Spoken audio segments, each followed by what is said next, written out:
Congelado.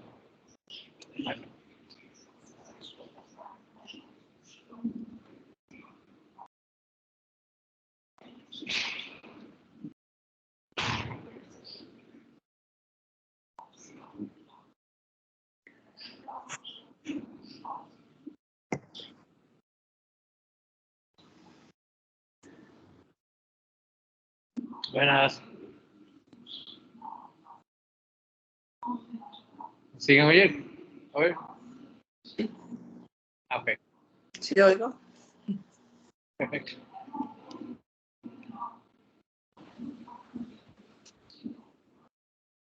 No sé si da internet, no sé. Okay.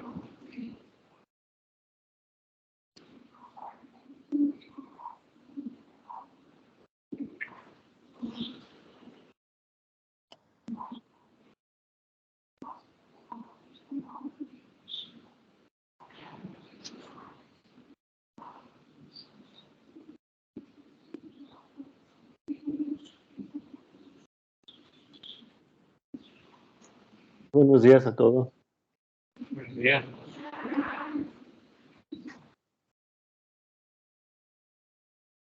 Bien, vamos a revisar ahora la relación del tomo 3 y 4.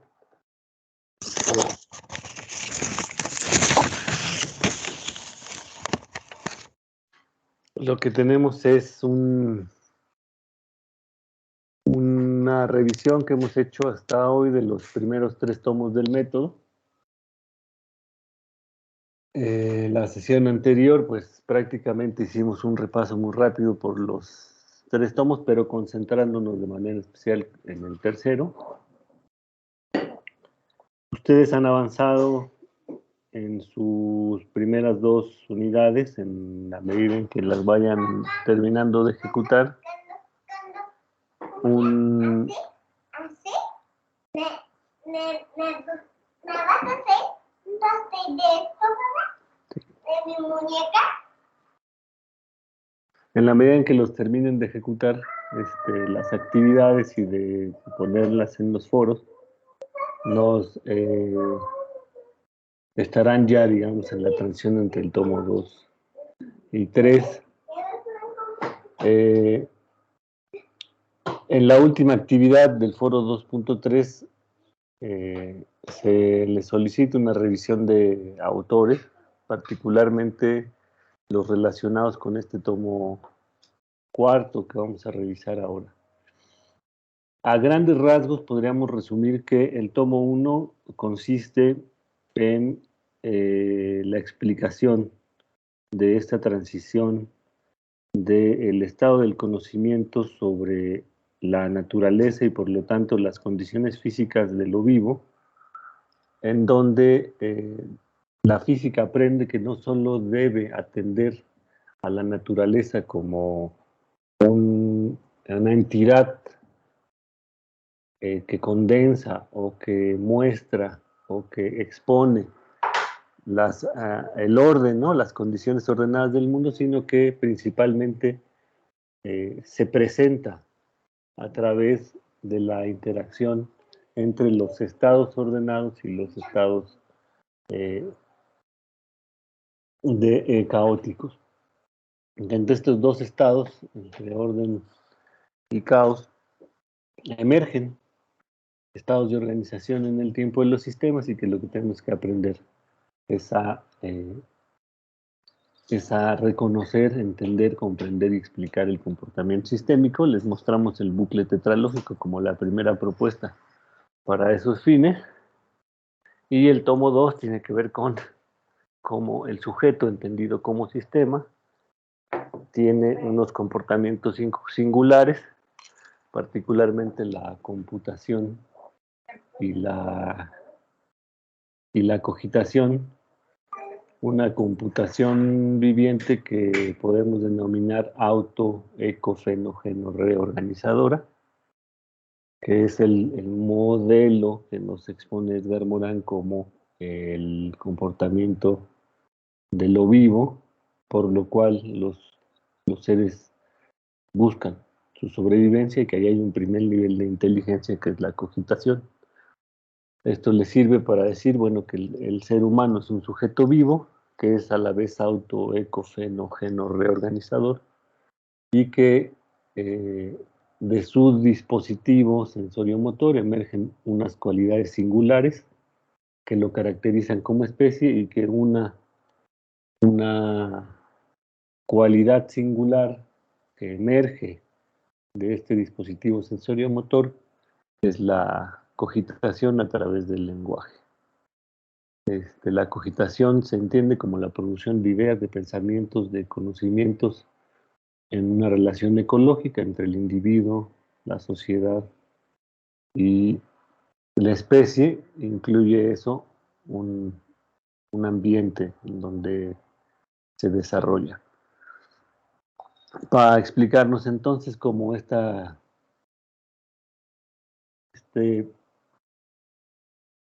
enfoque sistémico organizativo sobre lo vivo y el ser humano terminará por colocar al conocimiento en el centro y particularmente las reformas del modo en que pensamos, y su propuesta es el pensamiento complejo, es decir, enseñar un conjunto de afirmaciones fuertes, por lo cual es importante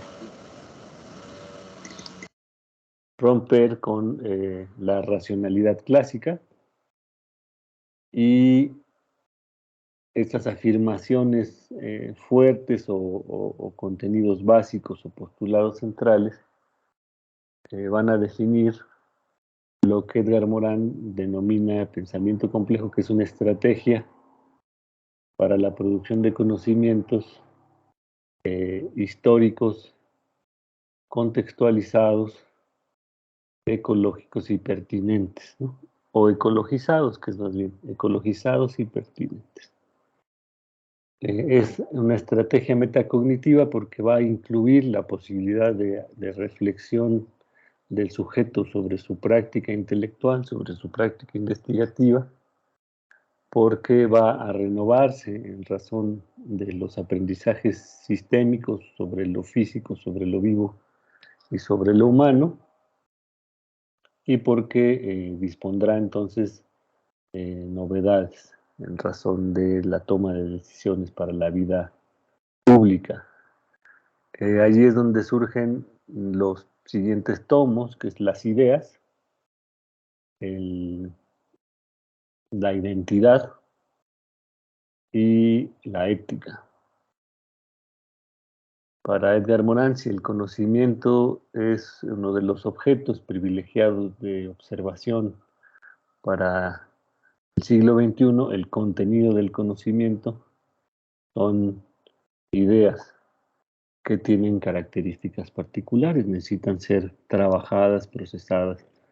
Y para Edgar Morin hay dos grandes fuerzas de trabajo de las ideas intelectualmente: la filosofía, las humanidades y las ciencias propiamente, y que el pensamiento complejo tendría como vocación la conciliación entre lo filosófico y lo científico, que quedó en cierto sentido anulado por el desarrollo de o la primacía de las tecnociencias, ¿no? Entonces vamos ya específicamente, les voy a mostrar los contenidos del tomo cuarto.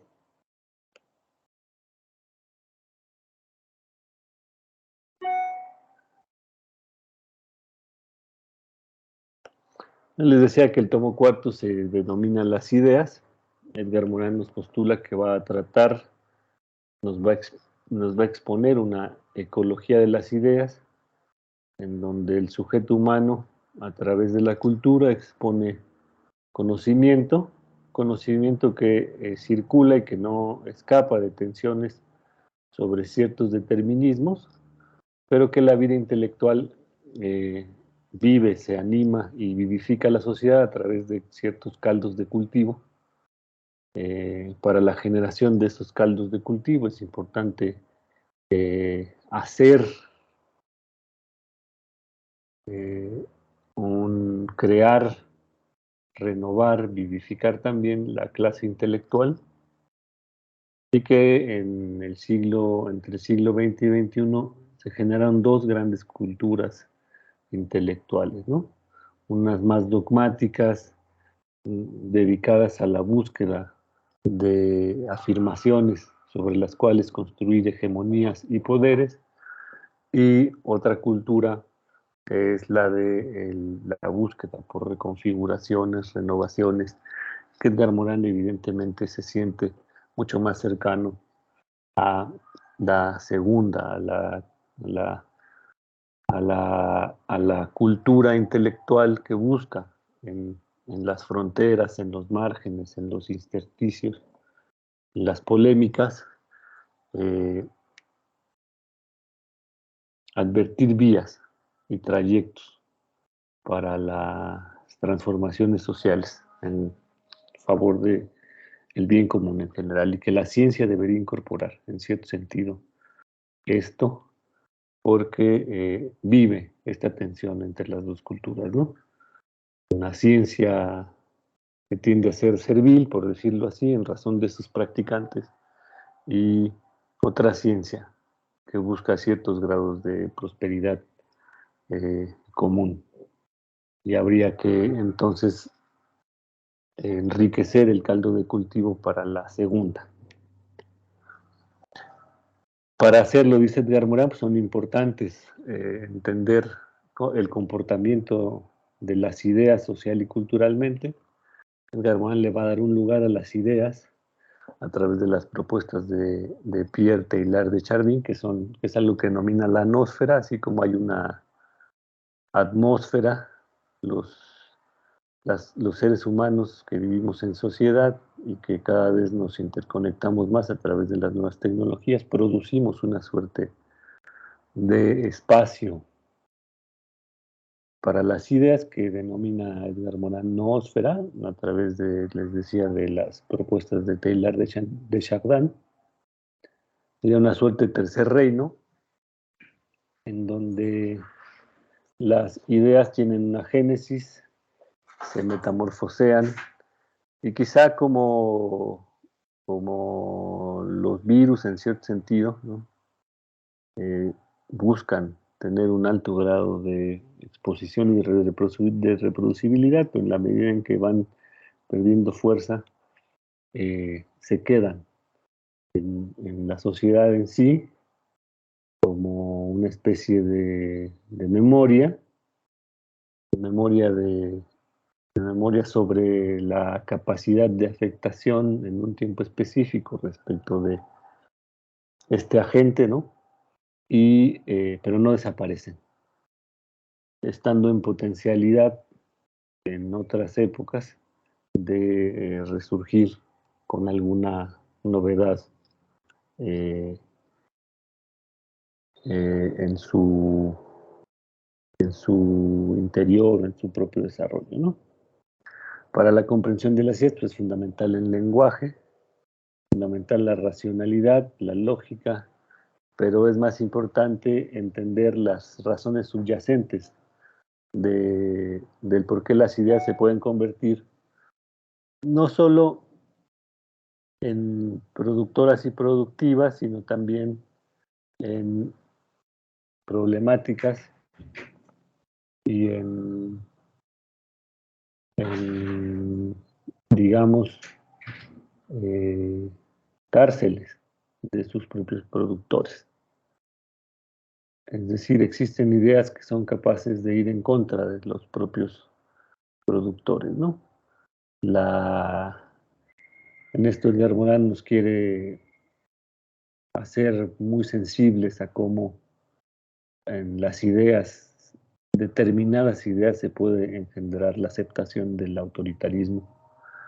En determinadas ideas se puede aceptar la anulación de la voluntad propia para la entrega eh, poco consciente hacia un tercero no ingenuo y malintencionado, que en algunas ideas engendran la posibilidad de entregar y delegar información vital a un tercero sin ninguna reflexión.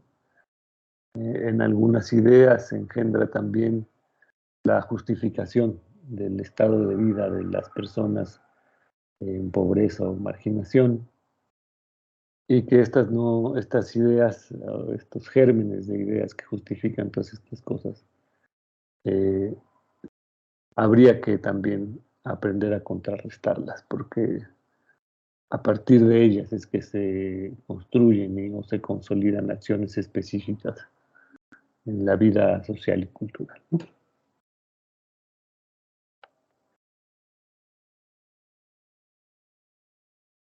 Aquí se repite, no sé por qué, la lámina. Entonces nos propone en este tomo partir de una antropología del conocimiento, de estas condiciones psicocerebrales que trabajan en el método 2 y 3, para proponernos un examen no lógico que es el estudio de la existencia y organización del mundo, las creencias y las ideas, a través del lenguaje como productor de tipos de conocimiento, y el poder incorporar a la ciencia en la ecología del conocimiento. La ciencia no va a escapar de las condiciones socioculturales e históricas, y es importante entonces que haya mayor reflexión entre los hacedores de ciencia sobre las condiciones socioculturales e históricas. Es común cuando alguien quiere ejemplificar cómo funciona esto, el papel que jugó naturalmente la física en, en la creación de las bombas, no por efecto de los físicos, pero sí por los usos, ¿no?, sociopolíticos de la ciencia. Y que más allá de demonizar el conocimiento de la física, habría que comprender que el alcance de los desarrollos científicos no está, pese a que nos agrade decir que somos independientes, no está fuera de la posibilidad de la observancia, los usos, las atenciones, incluso de las acciones facciosas desde los entornos de poder. Nos dirá Edgar Morán que hay poco estudio en la sociología del conocimiento sobre los sistemas de ideas, que él propone fortalecer desde el pensamiento complejo ese lado de la sociología del conocimiento, que no está claro cómo se construyen los criterios de verdad en razón de áreas del conocimiento que están por fuera de los estudios cuantitativos que ya han creado los dispositivos, probablemente por el tipo de lenguaje que se utiliza, y que ahí hay que empezar a reforzar procesos de autonomía crítica, objetividad y racionalidad del conocimiento, no de ensalzamiento de la razón, sino de las racionalidades del conocimiento, y que eso implicaría incorporar una comprensión de la cultura, entender la cultura como organizada y organizadora, que nos faculta para saber y hacer de lo aprendido, que esto constituye memoria histórica, que se transmite a través del lenguaje, que puede constituirse en conocimiento, y que el conocimiento no va a escapar de la estimulación de creencias o de mitos o de leyendas o de sospechas. Tenemos que aprender, dice en cierto sentido Edgar Morán, que en la medida en que desarrollamos conocimiento se estimula también eh, el otro lado de la vida, de la conciencia, que es el simbolismo. La única manera de contener los sospechosismos, las angustias no fundamentadas, es tener en cuenta que van a ocurrir, por decirlo así. Para empezar, y después tener la fundamentación adecuada, ¿no? Por ello es que llega la idea de las prohibiciones, los tabús, las normas, las prescripciones, porque va a decir que desde su punto de vista existe una cultura al interior de las comunidades intelectuales y las comunidades académicas que ya más allá de tratarnos de explicar sus criterios de verdad, de tratarnos de explicar sus fundamentaciones, proceden a través de la anulación de ideas que pudieran ser novedosas, de proyectos investigativos distintos, de prácticas educativas alternativas, ¿no? A través de prohibiciones, de tabús, de descalificaciones, de señalamientos, señalarlos como anómalos, de promover castigos en la medida en que no se ciñen a lo que hacen ellos o los grupos que tratan de mantener estas prácticas en estos escenarios, ¿no? Y que el riesgo de asumir o normalizar que existen grupos que definen en dónde está la verdad de manera definitiva para el resto es generar imprinting culturales, es decir, que se normalice, que se diga que efectivamente las disidencias, las emergencias, las renovaciones no tienen lugar porque ya hay una voz que nos terminará diciendo las rutas o los destinos definitivos de la verdad y por lo tanto de las acciones colectivas. Por lo tanto, nos propone volver a visitar la relación cultura, organización y praxis, y particularmente el lugar que tiene el conocimiento intelectual en esta relación cultura, organización y praxis. Dice que el conocimiento intelectual tiene la cualidad de discriminar en el sentido de distinguir, de diferenciar, pero que esa diferenciación, que a la vez es selectiva, requiere ser consciente de que puede promover paradigmas, que transmite información, pero que no va a dejar, como les decía, de promover significaciones mitológicas o imaginarias. Es decir, un ejemplo que pone Edgar Morán para el, el paradigma clásico de la ciencia es el encumbramiento de la razón respecto de su independencia con lo emocional o la fisicalidad o esta separación rotunda entre mente-cuerpo que deriva de la epistemología cartesiana, ¿no? Hay una ecoconstrucción social de la realidad en donde hay un permanente trabajo entre la verdad, el error y la mentira, porque al haber la necesidad de comunicar el conocimiento circula con independencia de sus hacedores y las significaciones que, por decirlo así, las audiencias hagan o realicen respecto del conocimiento no pueden ser del todo controladas. Entonces, por eso nos propone entender esta ecología de las ideas y ser comprensivos en ese sentido y modular en esta clase intelectual nuestras capacidades comunicativas, ¿no? Entonces hay que tener cuidado del imprinting y la normalización porque son mecanismos de contención y eliminación de las desviaciones, como si de policía se tratara, más que de verificadores, ¿no? Son como el imprinting y la normalización los podríamos entender como los mecanismos sobre los cuales se gesta el anquilosamiento de la vida intelectual.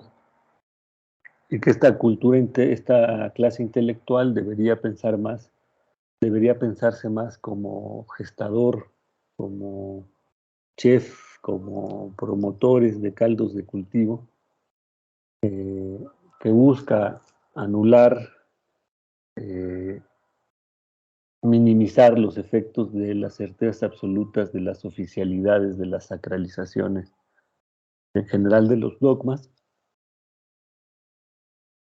y debe buscar estimular las andaduras corrosivas y subversivas de la duda. En la página 31, por ejemplo, nos dice Edgar Morán lo siguiente. Nos dice en la página 31 de Cátedra, el método 4, las ideas, cuarta edición, sobre la dialógica cultural y los caldos de cultivo. Dice, la primera condición de una dialógica cultural es la pluralidad, diversidad de los puntos de vista. Esta diversidad es potencial en todas partes. Toda sociedad comporta individuos en ética, intelectual, psicológica y efectivamente muy diversos y por tanto aptos para tener puntos de vista cognitivos variados. Y son juntamente estas diversidades de puntos de vista las que han de inhibir el imprinting y lo que puede reprimir la normalización. Entonces, una primera propuesta es una apertura, ¿no?, a los puntos de vista diferenciados.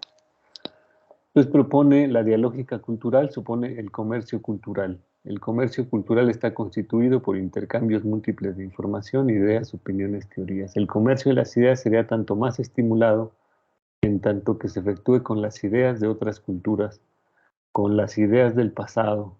El comercio de ideas produce el debilitamiento de los dogmatismos e intolerancias, debilitamiento que hace crecer este comercio de ideas.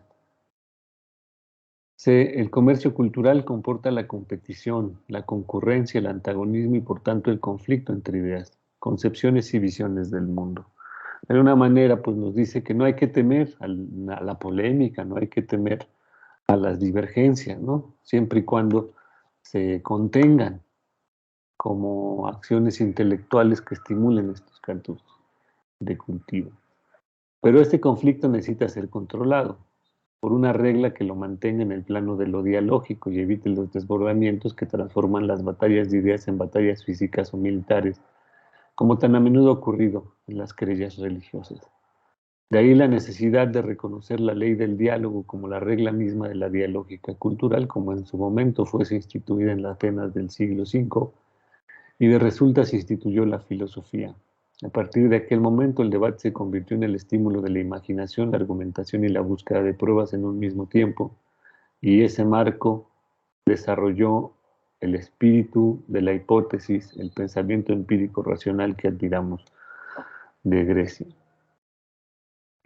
Cuando la sociedad es muy compleja, es decir, cuando es policultural y cuando un mismo individuo vive diversas pertenencias, familiar, clánica, étnica, nacional, política, filosófica, entonces cualquier conflicto entre estas pertenencias y creencias puede convertirse en fuente de debates, problemas, crisis internas, lo que instala la dialógica en el seno del mismísimo espíritu individual. Cuando las ideas contrarias combaten en el espíritu de un mismo individuo, estas podrán tener varias dinámicas dialógicas.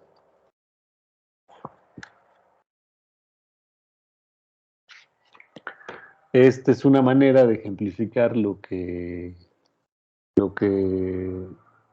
uno de los principios de la complejidad, el principio dialógico, en razón de la diversidad y la posibilidad que ofrece el trabajo en el diálogo de las opiniones diferentes, concurrentes, ¿no?, y a la vez convergentes, con posibilidad de encontrar puntos de convergencia, ¿no? Entonces, la vida intelectual, educar más, en razón de esta competencia dialógica, debería de promover una existencia de una vida intelectual y cultural propia de pensamiento complejo, que no tema elevar el calor y la temperatura de las relaciones culturales y que abra lugar a la expresión de desviaciones, entendidas estas como ideas que puedan poner en debate los mecanismos de contención y eliminación de la desviación o los imprinting o las normalizaciones o todo lo que parezcan dogmas, ¿no? Por lo tanto, entonces recalcamos estos aspectos que dijimos en las páginas 31 y nos va a hablar Edgar Morán entonces de la importancia de los dispositivos dialógicos, como el debate, la argumentación, la prueba, la hipótesis, la racionalidad, el trabajo en grupalidad y la mayor socialización posible de lo que entendemos como conocimiento.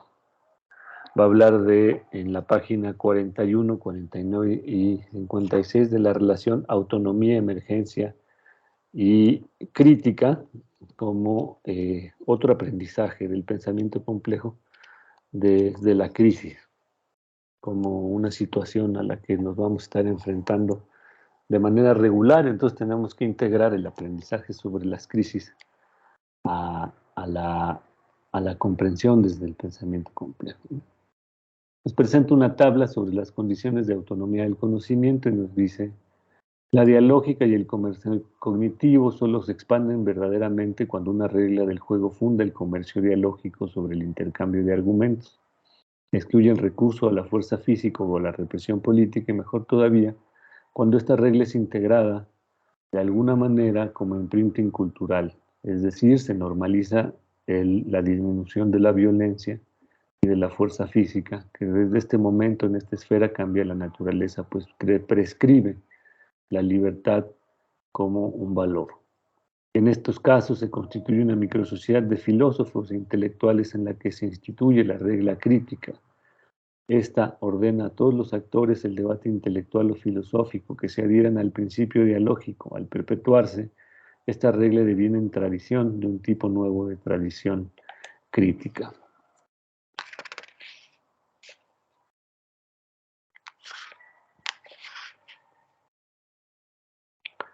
El gran comercio intercultural permite una descentralización relativa y permite que algunos en alguna cultura particular tomen conciencia de la particularidad de su propia cultura y de la relatividad de sus propios valores. De ahí nace la aspiración a la universalidad y la objetividad. Entonces puede ponerse en movimiento una dialógica de la objetivación, la universalidad y la problematización del conocimiento.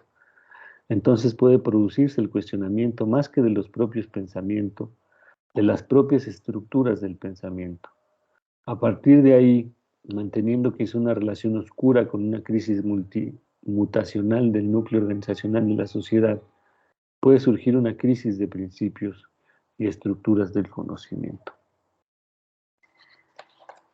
Por ello es importante para Edgar Morán la noción de paradigma, porque lo que da estructura a nuestras ideas no es propiamente el contenido específico de las mismas, sino ciertas ideas fuerzas sobre las que se sostienen las afirmaciones que derivan en praxis.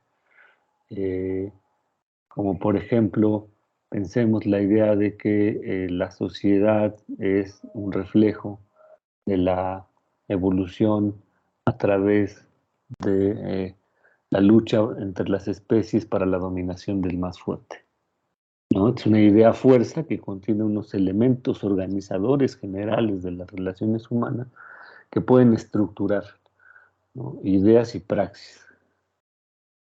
Sobre eso es sobre lo que, digamos, nos trata de poner advertencia Edgar Morán, y de alguna manera dice aquí lo que Enrique Leff refiere como la posibilidad de transformación de los etos, ¿no?, a partir de eh, mover nuestras certezas derivadas de nuestra aculturación, es decir, de lo que se nos ha venido enseñando que debe ser, y que una manera de ponerlo en duda es cotejando nuestro proceder respecto del de los otros diferentes para hallar algún significado que ofrezca capacidad de transformación de ese etos, ¿no? Cuando Enrique Leff habla de esto, habla del etos occidental, que es, y nos trata de explicar cómo en el etos occidental hay esta noción de la naturaleza al servicio de la especie dominante, ¿no?, y no la naturaleza en el sujeto humano en esta capacidad de cooperación y sostenibilidad en el tiempo, por ejemplo. Y finalmente la página 56 nos dice, nos va a enseñar Edgar Morán, nos va a mostrar un esquema sobre las condiciones favorables para el debilitamiento del determinismo cultural y para el conocimiento autónomo. Va a dividir condiciones sociológicas, condiciones culturales, dialógica cultural, y va a proponer una especie de ruta para proceder a las acciones transformadoras. Y lo que propone Edgar Morán, y en ese sentido pues ha sido muy, muy exitoso el pensamiento complejo para tener observación de personas interesadas en el tema, pero también ha tenido ciertas críticas, porque lo que nos dice Edgar Morán es que la dialógica cultural debe promover la crisis de paradigma. Esto es interesante porque la promoción de la crisis de paradigma siempre tiene un nivel de trastocamiento de ciertos arraigos individuales, ¿no? Por eso la figura de Edgar Morán y la figura del pensamiento complejo puede acarrear esas polemizaciones, ¿no? Sobre bajo qué condiciones, por qué promover estas crisis y cómo salimos de la crisis, ¿no? Al final del día, también pues Edgar Morán insiste en que es un aprendizaje entender las transiciones críticas y las oportunidades críticas es un aprendizaje necesario, porque lo que nos indica también el contexto internacional es que transitaremos de manera más veloz por, por procesos críticos y crísicos. Y hay que ponernos en cierto sentido al día en la experiencia y en los aprendizajes al respecto, ¿no? Le llama en otros textos pensamiento crísico a esto. Nos propone ir a entender esto como la complejidad de la sociología del conocimiento, en donde a la vez hay trivialidad, es decir, hay procesos que se repiten a nivel social, a nivel intelectual. La aplicación de metodologías es una trivialización, es decir, aplicamos procesos reiterados que nos permiten ejercer una suerte de control sobre los procesos para la comunicación idónea.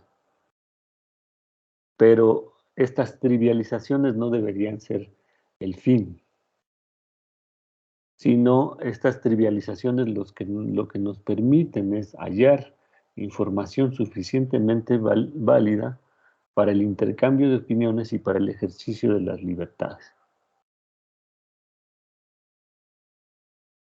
Bien entendida la reforma de la ciencia, digamos, estimula las relaciones en confluencia, en antagonismo y en concurrencia eh, entre diversas instancias, ¿no?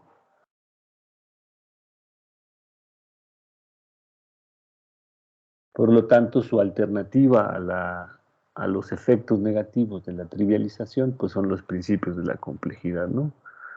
El entender hologramático, el entender recursivo y el entender ecológico. El entender hologramático, pues tiene que ver con la pregunta de qué manera una transformación en un elemento del sistema puede promover transformaciones en otros elementos o en el conjunto del sistema. La recursividad hemos insistido en ella, ¿no? A través de la dialógica, es decir, la capacidad de integrar información nueva que integre procesos reflexivos y que esos procesos reflexivos a la vez estimulen el debate, el aprendizaje en el camino de la comprensión de la unidad y la diferencia. Y evidentemente la ecología, no la ecología como ciencia del medio ambiente, sino la ecología como el proceso ecológico, es el proceso de relación de los individuos, de las sociedades y de las especies con los otros sistemas más amplios o más abajo de la jerarquía de tamaño, ¿no? O de nivel, más bien. O de nivel más que de tamaño.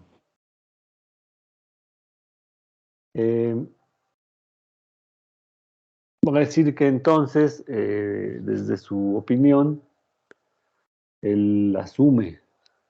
En eso también ha sido un tanto eh, visionario y también criticado sobre la crisis contemporánea del conocimiento, ¿no? Ya he recalcado esta idea muy sugestiva de Edgar Morin sobre por qué si los arengadores de la ciencia y la tecnología dicen que estamos en uno de los momentos más importantes de la historia de la humanidad y hablamos de ciencias de la información y el conocimiento, no hemos resuelto ni remotamente eh, la distribución de la riqueza, ¿no? De mejor manera la distribución de la riqueza, no hemos disminuido de manera significativa la cantidad de pobres, no hemos disminuido la hambruna, no hemos disminuido nuestra capacidad de acción bélica, ¿no? Si decimos que estamos en uno de los momentos más importantes en la historia de la ciencia y la tecnología, y eso no se refleja sobre las condiciones de vida de la sociedad en general, entonces tenemos una crisis. Por eso propone Edgar Morin pues este proyecto del pensamiento complejo para superar la era bárbara del cogito, dice,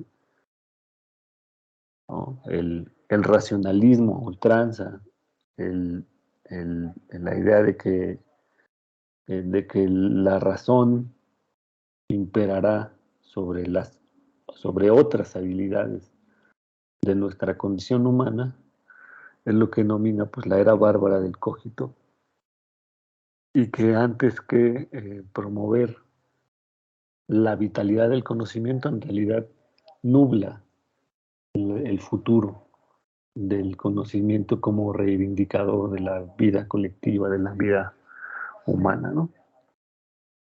En ese sentido, el pensamiento complejo tendrá ese reto de acercar a un nuevo estado evolutivo el conocimiento. Para estas cuestiones, pues Edgar Morin se fundamentó, como dejamos en la actividad, me parece que es del 2.3, en Henry Bergson, quien tiene un texto sobre la imaginación creadora, en Gilbert Durand, que es considerado el padre de la teoría de los imaginarios en Francia, tiene un libro que se llama El trayecto antropológico, que de alguna manera recoge con mucha formalidad de Morin para hablar sobre el comportamiento sistémico. Lo que hace Gilbert Durand es comparar el comportamiento de las imágenes que prosperan en el tiempo y que se convierten en reductos de memoria con el cauce de un río. De alguna manera, la sociedad es un gran cauce y confluente de ríos que de pronto, en determinados sitios, instancias, episodios históricos, ¿no? Se concentran, se condensan y a la manera de lagos, lagunas, mojones, ¿no? Promueven significados que dan la sensación de que esa agua ha existido ahí, que ese es el significado definitivo del agua, pero quienes viven, ¿no? Dotándose, digamos, de esa fuente de agua estática, no necesariamente pueden ver la movilidad de la gran cuenca. Y entonces asumen que los significados fijos tienen que ver, los significados fijos de ese riachuelo, de esa laguna, de ese mojón, ¿no? Son así y tienen que ser así. Pero se les olvida, digamos, a la manera de Heráclito, pues que esa es una circunstancialidad en la que probablemente hay un cauce de río cuya movilidad es distinta de la experiencia de los sujetos, ¿no? Y evidentemente, pues, Cornelius Castruyens, que es más de nuestra época, de la segunda parte del siglo XX, y es considerado la persona que termina por formalizar una teoría sociológica de los imaginarios, eh, para poder continuar con sus argumentaciones biopsicosociales. Edgar Morin recurre a Jacques Monod, que es un biólogo quien estudió, ¿no?, cómo de alguna manera un biólogo y filósofo que trató de explicarnos cómo el cuerpo faculta las capacidades creativas y creadoras, ¿no? Y las significaciones, ¿no? No es Jacques Monod solo, hay otras personas que han tratado de estudiar, por ejemplo, si existe algo como la construcción de significados entre los seres vivos que movilice información y ese sea un explicativo del éxito de determinadas especies en términos evolutivos. Y se generó, por ejemplo, una cosa que se llama la semiología biológica o la biología semiológica con personajes como Uxküll, ¿no? Mucha de la etología más destacada es la que ha buscado, ¿no?, las razones significativas de las acciones de las especies y las que han promovido, pues, pensar las inteligencias diversas y asumir que tienen lenguajes particulares determinadas especies. Hay premios Nobel asociados a esto, sobre el comportamiento de las abejas. De hecho, Edgar Morin hace una alusión en la noción de imprinting a un premio Nobel eh, otorgado, ¿no?, a, a un etólogo que estudia el comportamiento y ciertos grados de preservación significativa en algunas especies, particularmente los gansos, si no me equivoco, de donde deriva la noción de imprinting, ¿no? Una suerte de imprinting biosocial, que ahora recuerdo, en un momento trato de acordarme del nombre de este personaje. Konrad Lorenz es el nombre de este premio Nobel, ¿no? Fundamenta también en Gastón Bachelard, quien pugna por una epistemología del conocimiento que no elimine las facultades estéticas de la acción científica y éticas también. Él les hablaba de Pierre Teilhard de Chardin, quien nos dice que estamos viviendo, es uno de los primeros filósofos místicos que nos dicen que estamos probablemente asistiendo a un momento en donde surja la, la, se da, más bien, en donde se da la emergencia de una atmósfera propia de los seres humanos, que es la noósfera, con la que interactúan las otras atmósferas, por decirlo así.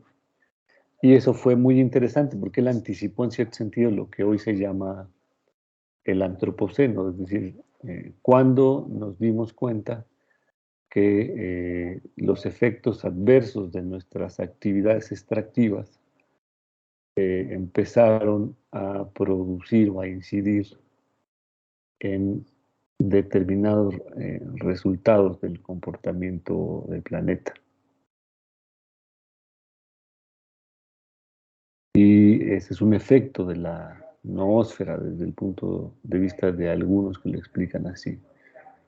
Es decir, descubrimos hacia los años 70 que habíamos realizado un conjunto de actividades pretendiendo servirnos de la naturaleza y que hoy están cavando tumbas para varias de nuestras acciones sobre las que estimulábamos la idea del desarrollo y el bienestar, y resulta que el consumismo y la comodidad pues son parte también de esos valores de un estilo de vida que en realidad están cavando la tumba de ciertos escenarios de sostenibilidad para nosotros, ¿no? Y finalmente Yuri Lotman, un personaje al que no cita Edgar Morin, pero que es muy similar en sus aportaciones sobre el entendimiento de los sistemas de ideas, eh, paralelamente. Mientras Edgar Morin está haciendo esta propuesta del pensamiento complejo, Yuri Lotman está haciendo una propuesta para el estudio de lo que él denominó semiósfera o semiósferas, es decir, son atmósferas de información o de conocimiento y los efectos de estas atmósferas de información y de conocimiento en entornos específicos. De esto se trata en general el tomo 2, es decir, una agenda para el estudio del conocimiento, un conocimiento anclado a la cultura que tendría que promoverse como capital cognitivo y colectivo, no como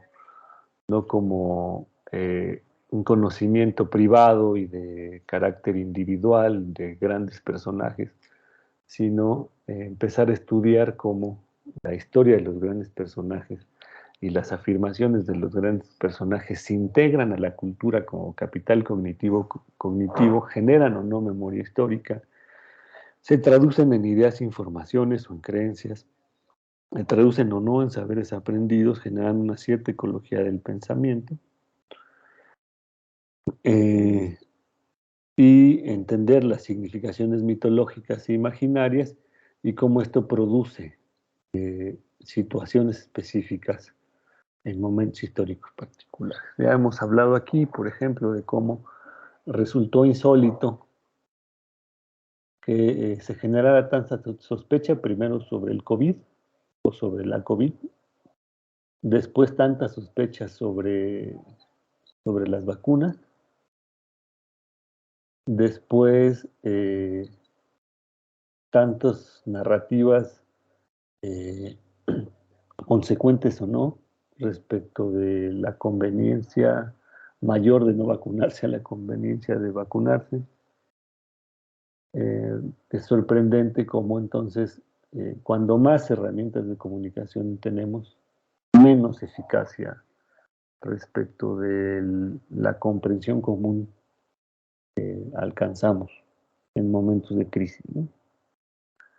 Eh, por ahí va, digamos, el sentido de lo que propone Edgar Morin. Es decir, ¿cómo podemos tratar de entender eso y tomar decisiones en situaciones que demandan en tiempo eh, afirmaciones específicas, generación de prácticas y cómo modulamos a través de ciertas ideas fuerza la participación de los intelectuales, porque no pueden hacerse a un lado, ¿no? No deberían hacerse a un lado.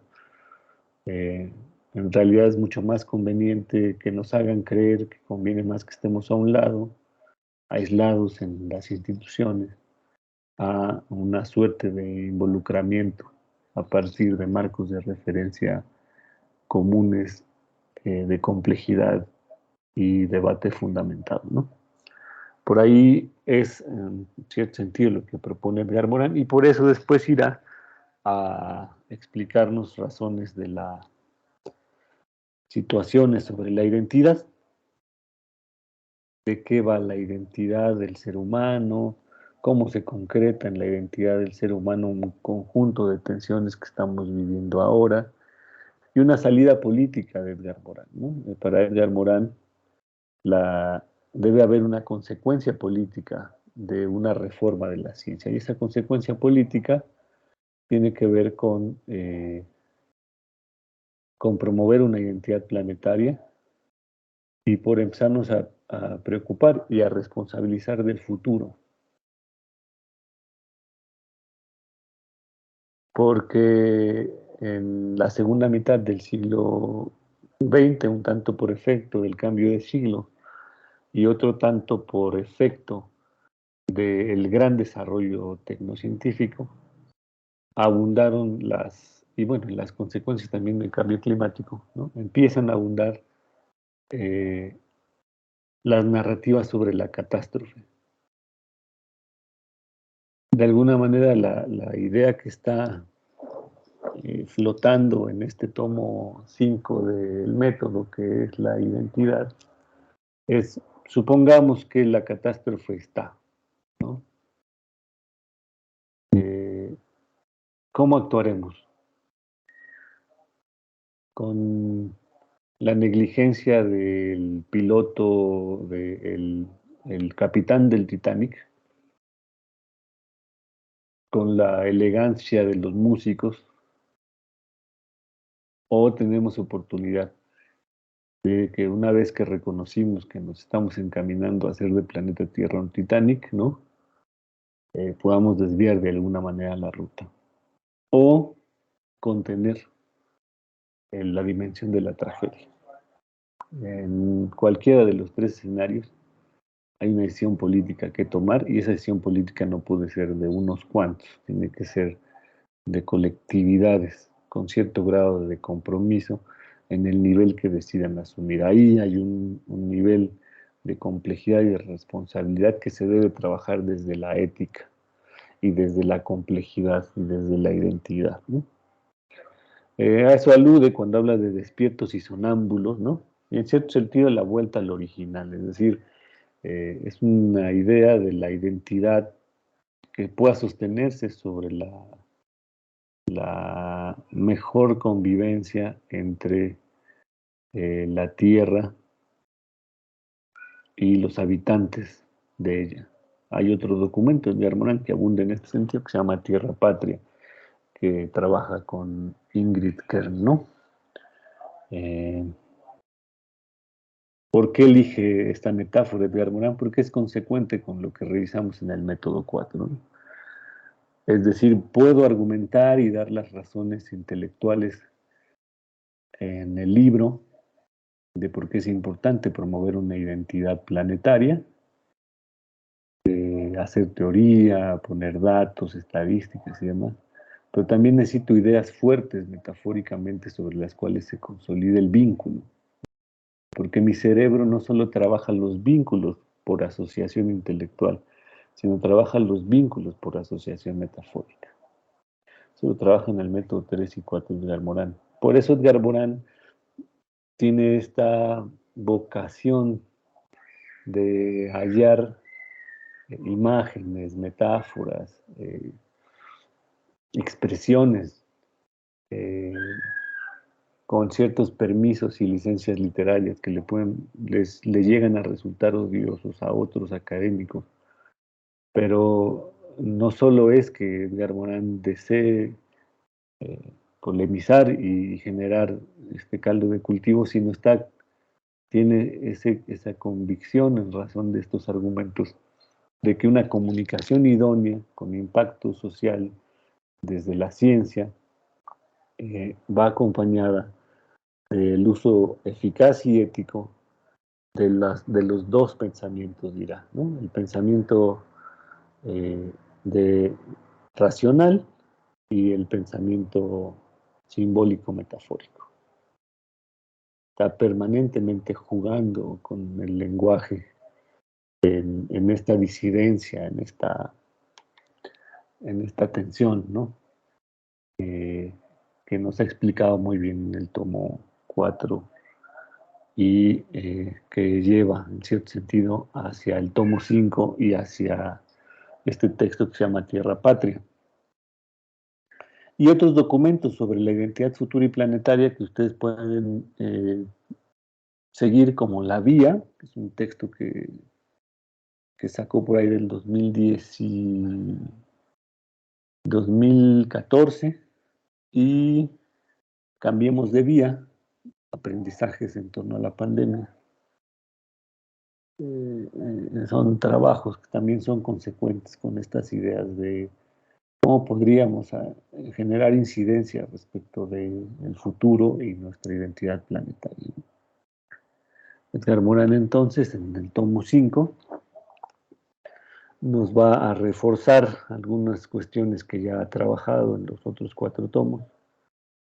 Tenemos una naturaleza y un destino cosmofísico que está asociado a nuestra relación fuerte en términos de comportamiento sistémico con lo físico, con lo biológico y con lo social, que hasta ahora nuestra hominización no ha terminado de concretarse hacia la humanidad. Es decir, nos hemos hominizado mucho, pero habría que preguntarnos qué tanto nos hemos humanizado. En ese sentido también va la idea de la barbarie cognitiva, y que para promover ese tránsito hacia nuestra humanización hay que pensar en términos de la trinidad humana, individuo, sociedad, especie, cultura, cerebro, mente, razón, afectividad, pulsión. Hay un nivel de identidad humana común que nos debería poner en crisis frente a lo que estamos viviendo en esta época, que es nuestra unidad ante la muerte, que tenemos un muy importante aprendizaje que hacer en razón de estas posibles catástrofes de amenaza permanente a la vida colectiva, ¿no? Porque de alguna manera nos fascinamos anulando la idea de la muerte individual, pero nos es difícil anular los efectos y la contundencia de las muertes colectivas, ¿no?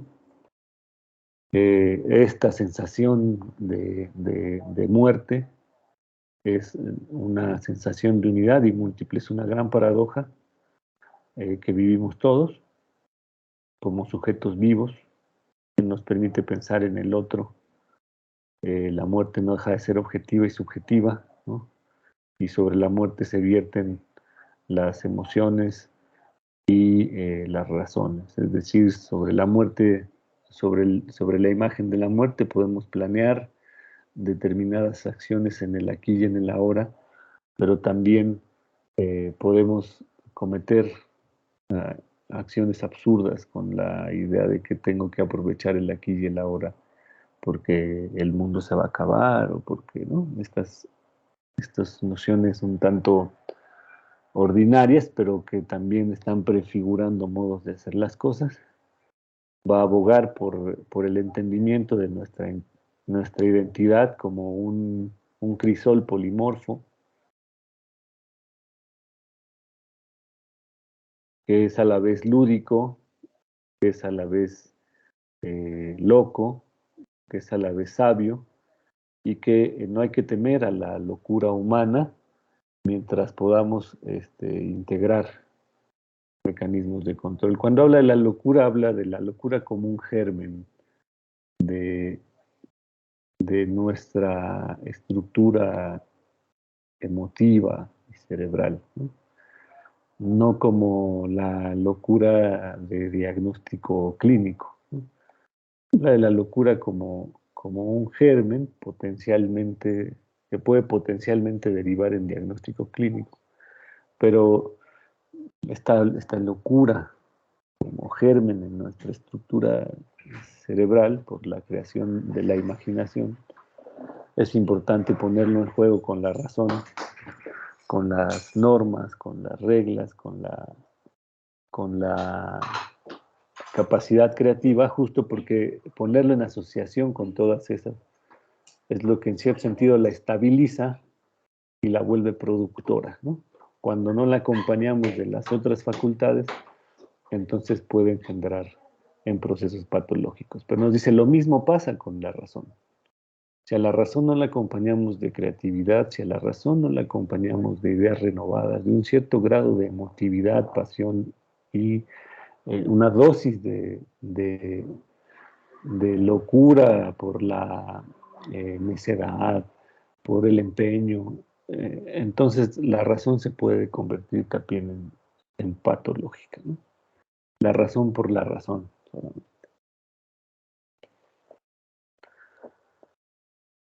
Y entonces va a abogar porque comprendamos algo que ya les había dicho, por ahí cerrando, la, la identidad histórica, planetaria y futura, ¿no? En la comprensión de estos tres, de la identidad histórica, planetaria y futura, podemos hallar elementos de trabajo para responsabilizarnos en cierto sentido, del destino del mundo, y no delegar el destino del mundo a individuos solamente eh,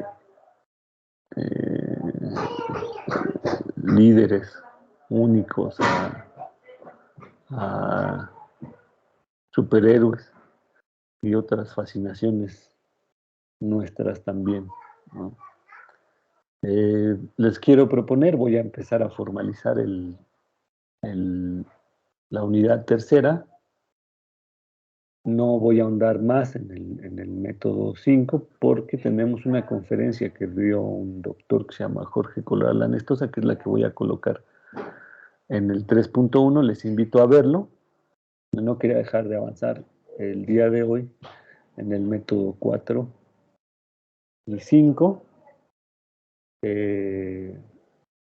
Ayer en la noche di una conferencia y alguien decía, como suele ocurrir, que entonces, ¿cómo se sistematiza el método de Edgar Morin en términos metodológicos? Entonces, la respuesta es muy sencilla. Edgar Morin no propone metodología, no le puso a su libro la metodología, ¿no? No, si lo que buscamos es metodología, evidentemente no estamos en el lugar correcto, es decir, es como si fuésemos a buscar chilaquiles al puesto de tamales, ¿no? Hay comida, hay un alimento que puede satisfacer el hambre, pero no es lo que buscamos, ¿no? El método, en términos filosófico-epistemológicos, son ese conjunto de afirmaciones fuertes, comprobables o no, que nos definen la explicación del mundo y de la realidad. Nos definen el mundo y la realidad. Por eso entra Edgar Morin con el orden, porque dice, la física nos enseñó un método que está fundamentado en encontrar las estructuras del orden y se contentó con explicar las estructuras del orden universal.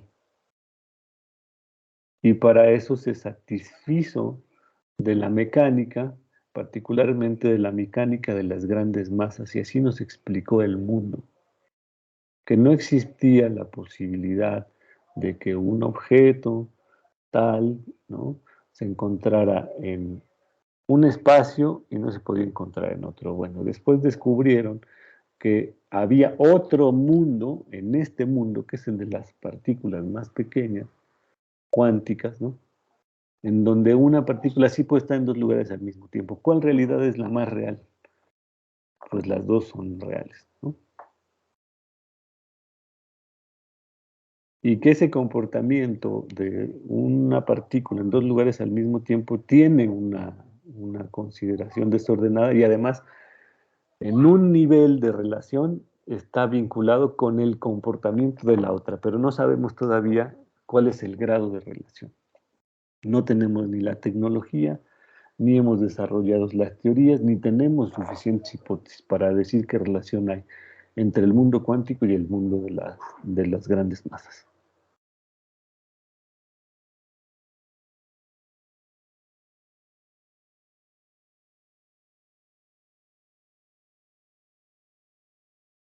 A eso tenemos que sumar el comportamiento de un sistema que creamos, que fue capaz de envolver prácticamente al conjunto del mundo en términos de intercambios informacionales, ¿no? La Internet, las redes, cuál es el estado de comportamiento y los efectos de ese sistema sobre las relaciones sociales aparentemente vinculadas única y exclusivamente a la presencialidad y a la vitalidad de la información cara a cara.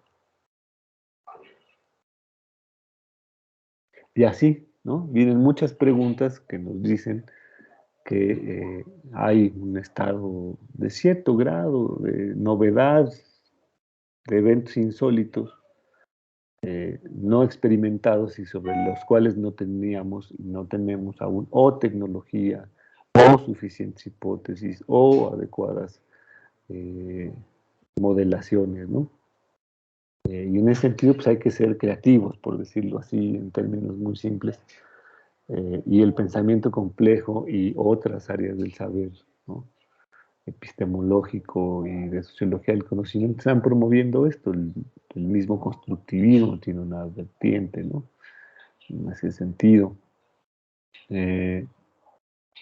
La propuesta del conocimiento rizomático de Deleuze y otros personajes, pues no deja de tener algún grado de convergencia con relación a lo que Edgar Morin nos está tratando de advertir con el método. Entonces yo lo quiero dejar aquí, si no tienen inconveniente en lo que toca a mí para exponer, para tener oportunidad de descansar esta semana, que avancen en el conjunto de las actividades hacia la unidad 3, tengamos una sesión en 15 días y quizá promover una de cierre hacia finales del mes o hacia entrado agosto y cerrar finalmente el diplomado para hacer un recuento de las actividades y que les quede tiempo para hacer los alcances de los trabajos para, para los foros, para entrar al método 6 próximamente y después ver las concreciones del método en los 7 saberes y luego, ahora sí, un aporte que desde Multiversidad hemos intentado hacer del método hacia la metodología, ¿no? Lo que no quiero decir es que no hay posibilidad de hacer metodología, lo que quiero decir es que pues no juzguemos al puesto chilaquiles por no hacer tamales, ¿no? Perdonen esta analogía ordinaria, ¿no? Porque entonces la incorrección no está en que el señor de los chilaquiles haga chilaquiles, sino en que la persona que fue a buscar algo, pues fue al lugar equivocado. Entonces, hasta aquí son las preguntas que tengo. Les voy a pedir 2 minutos, si me permiten, para después conversar.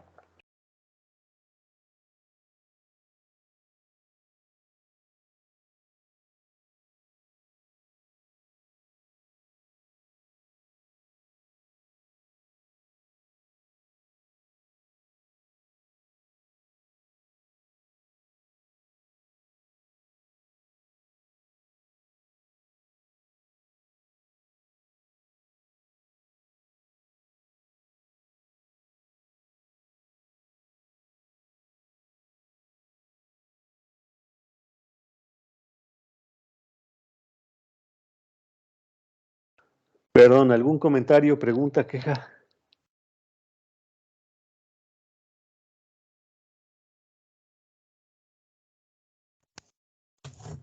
No, más bien un agradecimiento, doctor, desde la clase anterior. Bueno, usted ha planteado una infinidad de problemas que se pueden ir analizando poco a poco y bueno, más que nada, sí, el problema es cómo se aplica, ¿no? ¿Cómo hacemos este individuo que tiene que pensar de una manera distinta y concebir la ciencia de otra manera y enfrentarse a una sociedad que más que apoyarlo para seguir ese proceso de creatividad, lo presiona y lo aplasta constantemente diciéndole que está equivocado? Porque en realidad sí necesitamos pensar de una manera diferente si queremos persistir como sociedad. Y fíjese que es bien interesante porque la semana pasada, bueno, di una plática, pero aquí lo interesante es que todo el mundo llegó a decir al final que estábamos en una posición casi de destrucción del ser humano, ¿no? Y todo el mundo se quedó así con la idea de, bueno, ¿y qué va a pasar después? Porque estuvimos platicando acerca de medio y sociedad, medio ambiente y sociedad. Y fíjese que es muy interesante porque yo andaba pensando, pues sí, tienes razón, ¿no? O sea, la última parte es así como muy crítica. Bueno, ya vamos casi en un proceso de destrucción total a través de todo lo que hemos estado haciendo, Pero ¿y entonces cuál es la solución? La escuela sería la solución, pero ¿qué enseñarles a los alumnos para que tengan una actitud diferente ante los problemas que están enfrentando?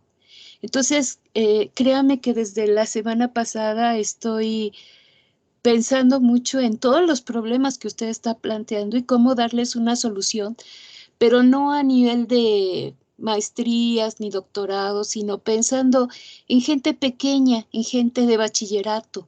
Esos son ahora sí que las personas que a mí me interesan, los pequeños, que ellos van a ser esta sociedad del futuro. Entonces, pues yo no quepo en mi agradecimiento por escucharle de manera tan sencilla, plantear tantos problemas y bueno, tanta información que me cuesta trabajo asimilarla, pero pues estoy en ese proceso. Muchas gracias.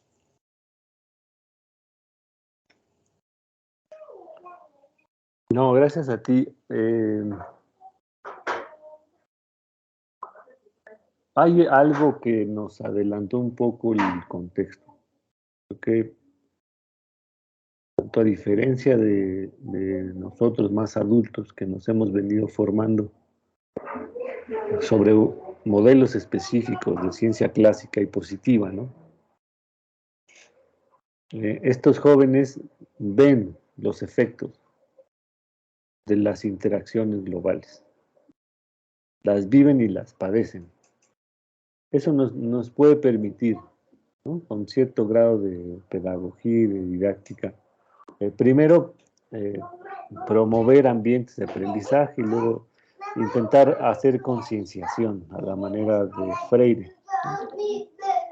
Pero como tú dices, siempre va a surgir la pregunta de ¿y qué hacemos? Hay un punto de inflexión aquí que no sé si lo que voy a decir sea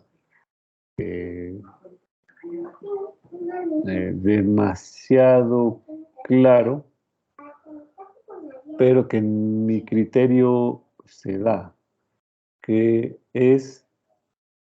hay una parte de esta transición que va a tener que estar asociada al cambio de ciertos estilos de vida, estilos de consumo. Y ahí es donde nos cuesta más trabajo. Al cambio de patrones de consumo, patrones de estilo de vida. Y allí también van a jugar un papel importante nuevos emprendimientos, ¿no? Empresarios incluso, de vieja guardia o algunos en transición generacional, que potencializando el estado de crisis como Tesla, por ejemplo, terminarán estimulando la transición hacia determinadas tecnologías que busquen elevar ciertas eficiencias en razón de la sostenibilidad. Entonces, yo creo que estamos viendo que tenemos anticipos de eso, sin ser promotor, evidentemente, de ninguna personalidad en específico, y algo de eso va a tocar el modo en que hacemos las cosas. Y tendríamos también que pensar en hacer un ejercicio crítico de hacia dónde llevamos o encauzamos las habilidades y potencialidades de los estudiantes, incluso desde el bachillerato. Por ahí hay un debate sobre si el emprendimiento es el discurso que precariza voluntariamente la fuerza de trabajo, ¿no? Y sin embargo también está el otro debate, y si somos tantos, ¿quién va a emplear a los demás? Está el otro debate sobre si de verdad solamente me debo ver como egresado de una institución educativa, como el trabajador que debe enfrentarse al mercado de trabajo por sus capacidades individuales, o no existen modelos de economía social y solidaria que aprovechen las capacidades de los diversos. Todas esas preguntas son en las que tendríamos que empezar a involucrar a todas estas personas, ¿no? Que tendrán que tomar una decisión responsable de sí sobre sí para incorporarse a a la vida productiva, a la vida social, entre otros que tienen que ver con el territorio, con las ecologías, pero vean cómo de una u otra manera se van cruzando con cierto grado de complejidad las temáticas. Porque, bueno, ya hablamos mucho de que si los chicos y su sexualidad y si se embarazan, está muy bien, pero no se van a dejar de embarazar porque el cuerpo es el cuerpo, ¿no? Pero ¿cómo van a tomar mejores decisiones? En razón de que van a ser padres de familia, en razón de que van a ser enseñantes de sus hijos y deberían de ponerle mejores condiciones para el acceso a la escuela que se vio truncada en ellos, ¿no? Ahí es donde está el sentido de la cultura científica que está pugnando Morán. No solo es la cultura científica para los sabios, una cultura científica que entiende el calor de las vocaciones dialogantes y en el calor de la vocación dialogante el valor de los contenidos. Y ahí los contenidos pues, pueden ser materias, pero pueden ser competencias, pero pueden ser habilidades, ¿no?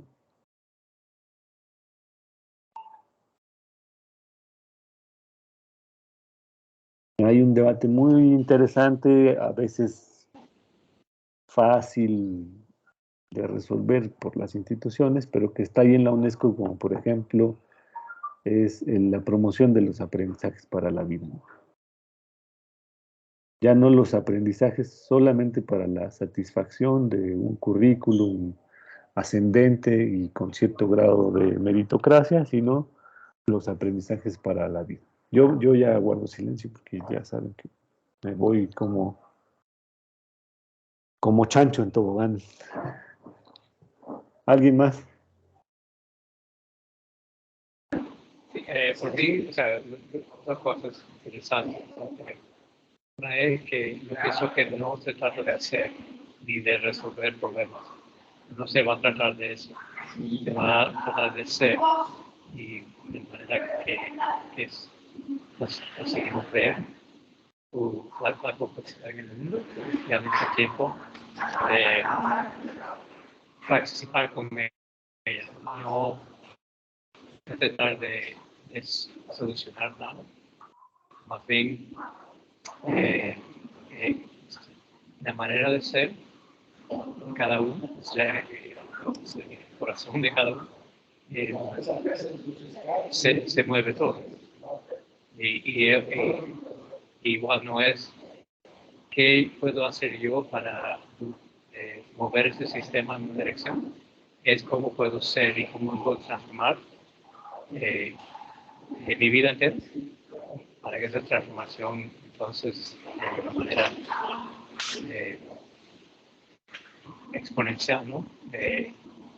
Cambia las cosas y tenga influencia de alguna manera a otros, a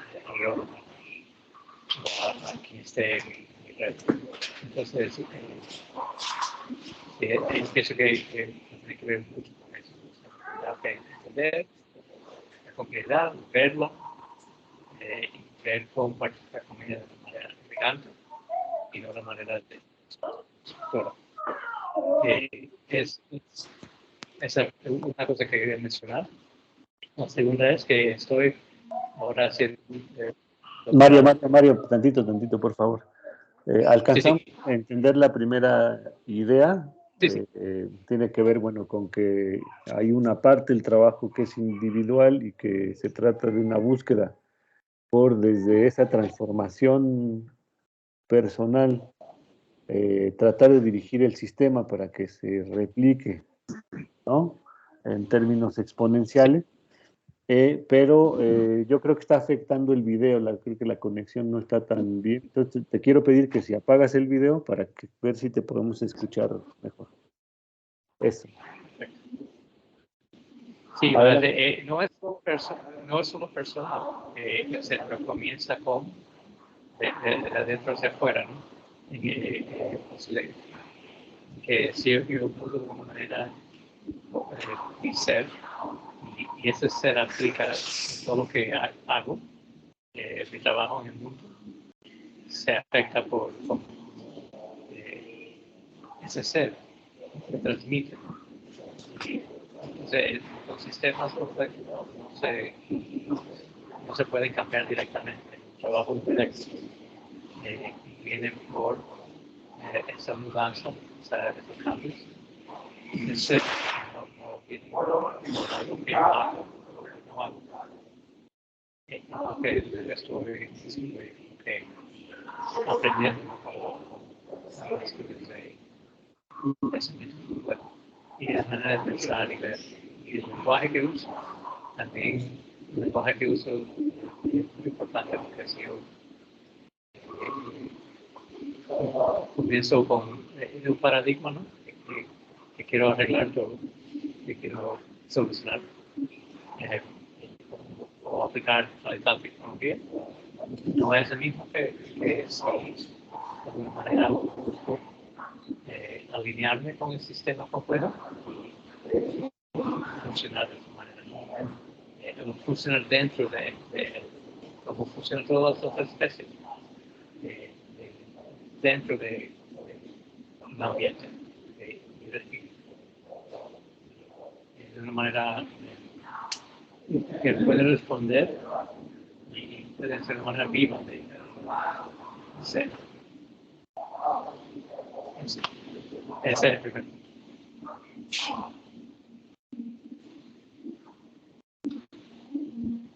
Gracias, Mario. Hay un ruido que se cuela en el micrófono.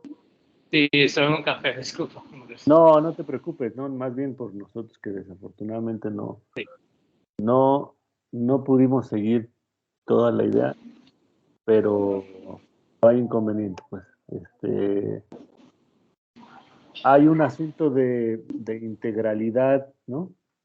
De alguna manera hoy llaman con un cierto grado de incorrección de organicidad, de organicismo, al que supongo que te estás refiriendo, ¿no? Con esta idea de asumir también nuestra integralidad en el sistema complejo para incorporarnos de manera más organizada con ese sistema complejo y más allá de que realicemos una búsqueda de transformación directa al sistema, ¿no? Incorporar con nuestras decisiones informadas, con nuestras decisiones éticas, estos elementos informacionales que puedan generar este efecto hologramático, por decirlo así, hacia terceros y que con esos terceros de manera coordinada también crezca, digamos, exponencialmente el efecto, ¿no? de transformación o de regeneración incluso, que esa es otra cosa que nos estamos planteando en el camino, ¿no? Más allá de conservar, más allá de patrimonializar, más allá de dirigir el sistema hacia un lugar en cierto sentido, digamos, entender que hay procesos regenerativos y que hay un grado de direccionalidad del sistema que también, pues, tenderá algo de estocástico, de azaroso, ¿no? Y estar listos para los efectos de ello, ¿no? Que pueden ser críticos, ¿no? Sí. Eso mismo, regenerar nuestro ser y entonces nuestra vida entera de dirección, porque se trata de mantener mi vida exactamente como es y entonces hacer otra cosa o varias cosas diferentes o una acción que pretenda tener un efecto. Y entonces eso es lo que estoy hablando, porque hay algo más integral. Y la segunda parte que quería comentar es, hablando del método y de no la metodología, ahora con mi doctorado he tomado una estrategia de dejar que se autoorganicen todas las ideas y todo lo que las cosas que van, ideas que se van apoyando de una manera, las estoy incorporando y se está autoorganizando. Y estoy, gracias a consigo tener esa estrategia y de alguna manera poder justificarlo y está saliendo muy bonito todo el proceso. solo para decir que sí, sí es posible y estoy en proceso de hacerlo. Y me gusto mucho de ver cómo se va a participar con esta manera de organizarnos, yo y las ideas, de una manera también muy íntegra. Y no sé, es algo, un proceso muy bonito. Y recomiendo mucho. Así no voy a hablar mucho de él.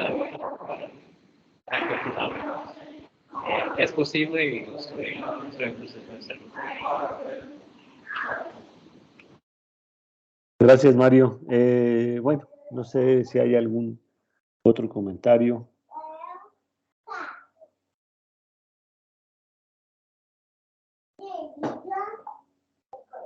Bien, pues queda nuevamente la grabación.